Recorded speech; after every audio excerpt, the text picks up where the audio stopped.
guys, welcome to the Nassr World. I'm Khabzan Mohabi.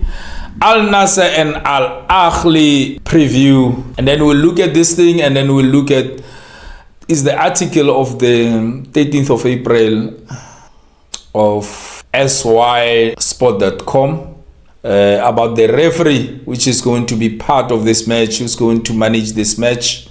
But then let's go to our preview. Of course, Al-Ahly is on position 3.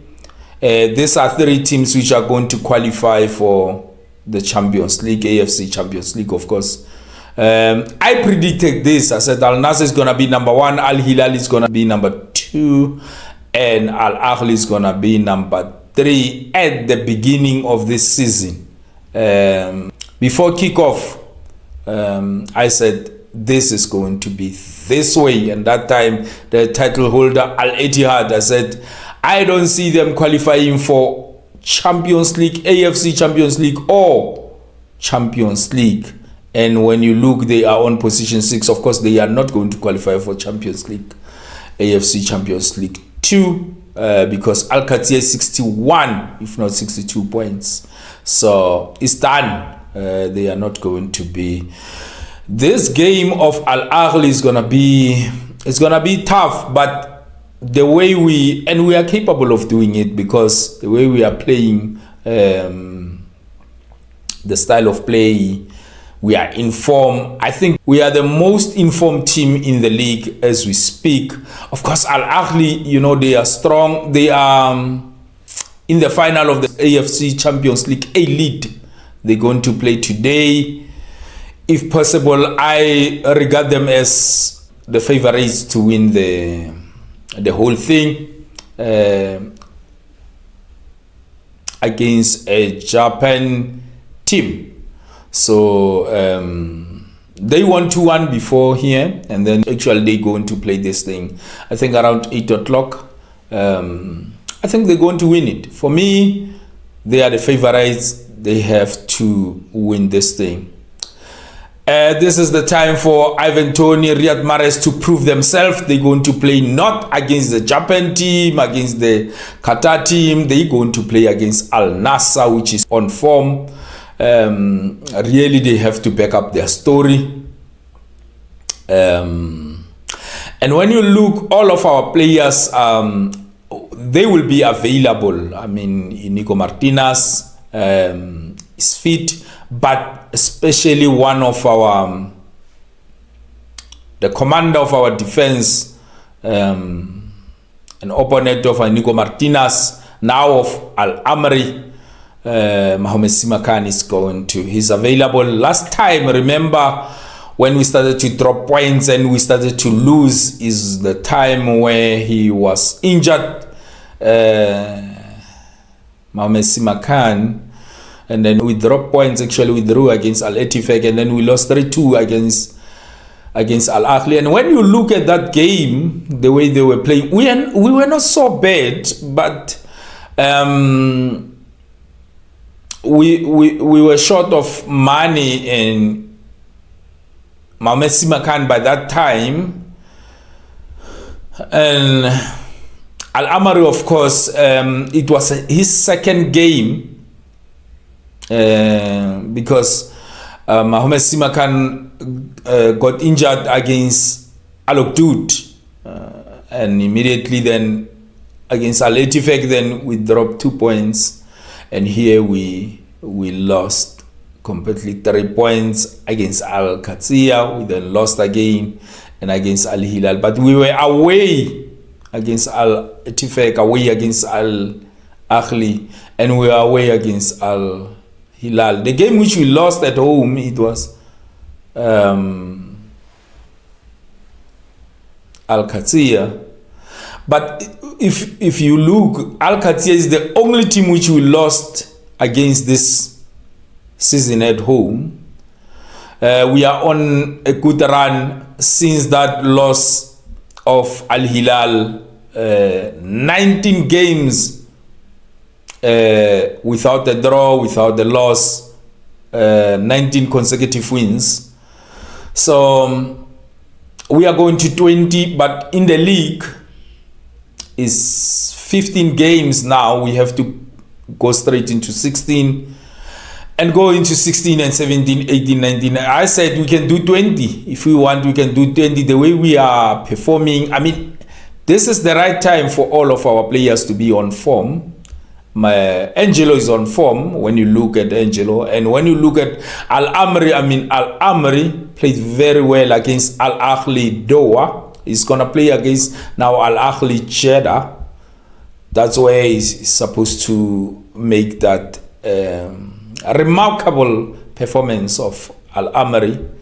And when you look, Koeman is on form now. He's flying. He's on fire. He's flying. And then Mane, I said Mane, something is not right. Maybe it's because of his mother did a surgery, but it was a knee surgery. Maybe he was thinking too much about that. That is why. But I think he will then come along and focus on this match, because even the old lady's recovering. So João Felix is on form. Of course, Cristiano, you can't talk about form. But when you look, almost all of our players, even our substitutions, like Al-Hamdan, Harib, and Al-Kaibari. So this is, I think, we're going to line up the same as the way we line up against Al-Ahly Doha, the same. We are not going to change anything. The same as the way we line up against Al-Wasl. I don't see us changing anything here. This is the team. This is the winning team. And this is exactly the team which can, but we can have Al-Kaibari, we can have on the same, we can remove maybe, let's say, Al-Amri, and we put Inigo in a left center back, and then put Yaya, or we can put Fahad Al-Nassr. We have best left backs, these young boys. Therefore, for the next coming, you can say 10 years, if not 5 to 7 years, we'll dominate this league. The way we have produced young players, and we have, bought young players, and these young players who are performing like this, Sahat, 24, Angelo, 21, Wesley, 21, Joao, 25, Mohamed Simakan, 24 or 25, Al-Hamdan, 26, another one, Bento, 25, Nawafal Akidi, 25. Almost these players, and we are linked to this young player of 20. Malik Al-Jaba, 21 to Hadeira, Abdul Karim, Maran, 20. So most of our young players which are performing well, 27 to others, 28. But most, so we mixed a lot of youngsters, but with experience. We mix them with experience. Yaya, 24, of course. I think I counted Yaya on this. Nawafal Akidi, 2 goalkeepers, 25. With Bento, of course, both of them, they are turning 26 this. Yeah, but the prime of goalkeepers, is 32. So this is how we're going to line up against Al-Ahly. We're gonna go with Bento, of course. We must expect Bento. After Bento, then we'll go straight into Bushal as our right back, and our right center back is gonna be Mohamed Simakan. Our side left center back, Al-Amri. He will be here, Abdullah Al-Amri. I want him to be here, the way he performed. And he can give you 2. He can play as a defender and he can score goals, Abdullah Al-Amri. My problem, maybe he needed to settle. He's fine now. And then, of course, the left back is going to be Inigo Martinez. And then straight into Mane. Mane will play as a wing, of course, left winger. And then Kingsley Coman. Kingsley Coman will play as a right winger. And then Angelo and Brozo, they will be in the middle. And then we'll strike with 2. And then it's going to be Joao. After Joao, it's going to be Cristiano Ronaldo. Captain. Chris didn't score against Al-Ahly Doha, but he scores against Al-Nassr, of course. The player who, you know, the last time he scored against Al-Oqdoud.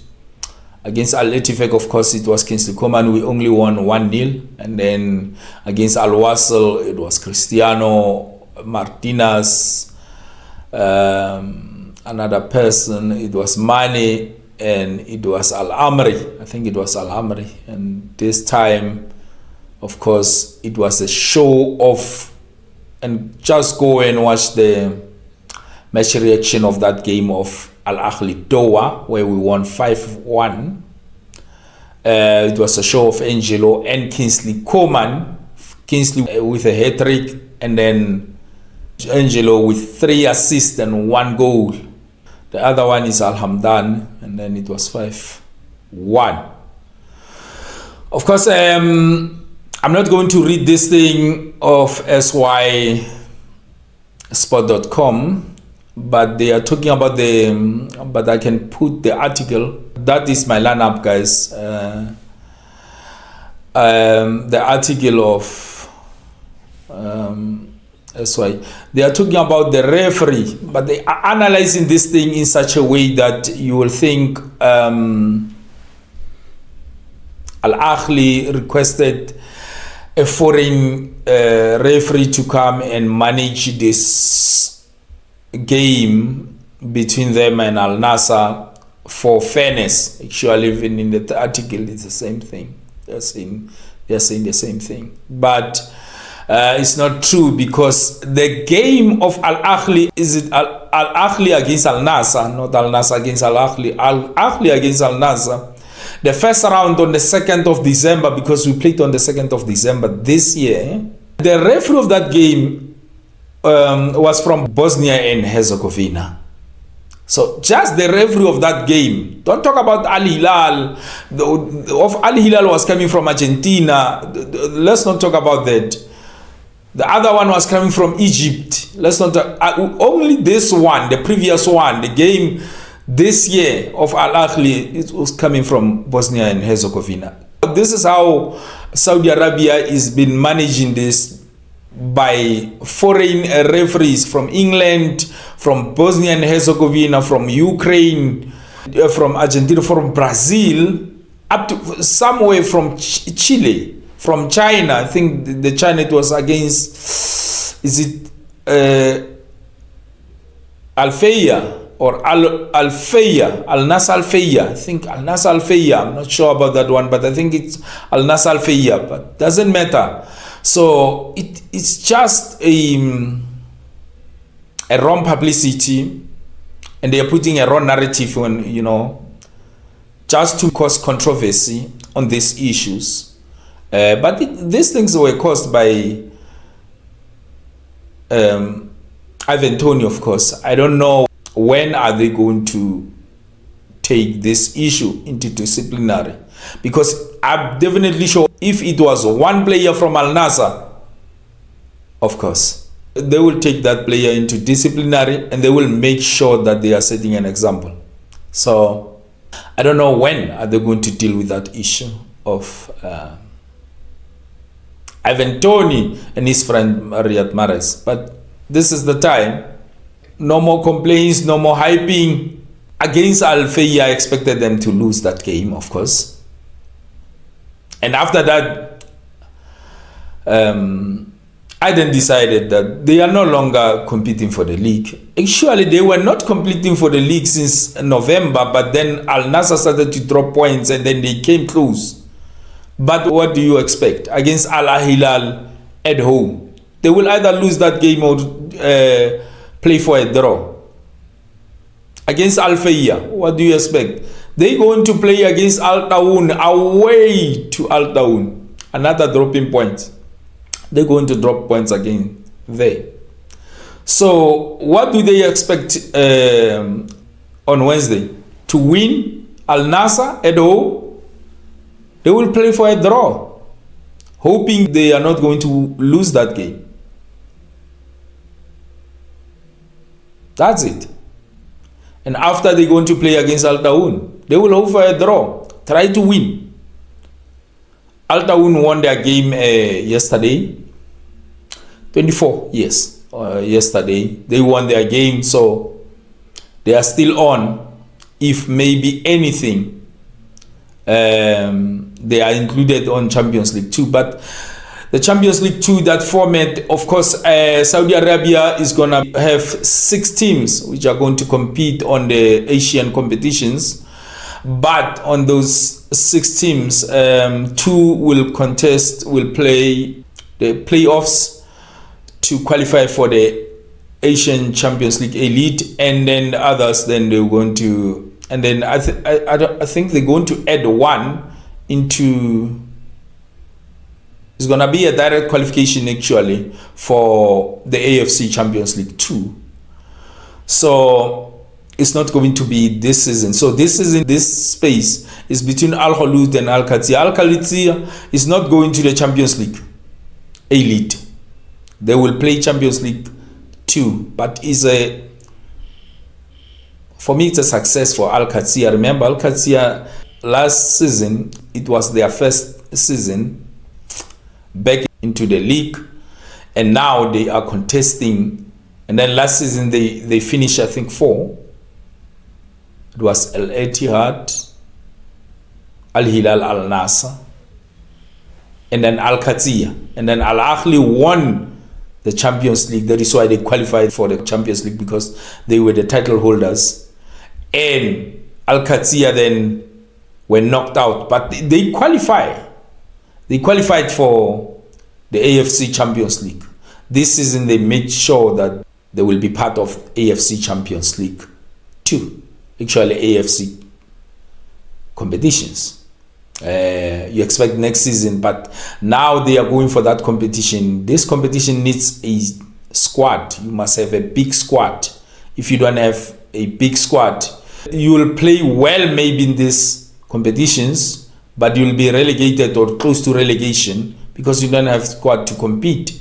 It's not going to be easy for them, but congratulations, they're going to play this competition next season. Unless if Al-Khulud, I don't know with which miracle is going to work for Al-Khulud to qualify for the Champions League 2, because Al-Hilal, I don't expect them to lose that game. I thought they're going to play on the 23rd. They postponed that match of Al-Hilal, Al-Khulud. I think they're going to play on the 16th. On the 16th, we're going to play the final against Gamba Osaka of Japan, which we're going to win. We are not winning, we are just forcing respect on Asia. So we have to take this respect to make sure that they realize how bigger we are as Roshn Pro Leaque. We have done that on the side of the West. We charge this ones of in Qatar. Next season we must go back into the elite to make sure that we are forcing this respect to all of them, because Saad will say no, they have to play against us, you know, and then we must make sure that they realize how big is the Pro League now. So we're going to win that game. After winning that game, of course, we will be left with only 2 games, that game of the final and only 1 game against Damak FC. For me, by this time, will be the winners of the league, Saudi Pro League, because we only need to win against Al-Ahly, win against Al-Qadsiya, and win against Al-Shabaab. and then play draw against Al Hilal. Done. We don't need anything. We just play draw with Al Hilal. That position, it suits us more than Al Hilal, because after playing against, if we play draw, is done. If we win, actually we have now, because we will be raising our points from that number. Now we are ahead of them with 8 points, but they have to play against Al-Khalish. They must pray not to lose any game. They will play against Damak. Damak won 2-0 against Al-Oqdud. And then they have to play against Al-Khalish, which Al-Khalish lost. But they are not going to play against Al-Khalish now. Now they're going to play against Damak. And on the 5th, is it next week? No. A week after this coming week, they're going to play against Al-Khalish on the 5th. It will be on Tuesday. If anything happen there and then they draw that game, of course we will be winning if we win our 3 games, because we only need to win these 3 games and then we're done. That's it. Thank you very much, guys. Please like this video, push your notification, put your comment, subscribe to the channel. See you on the next one. Bye.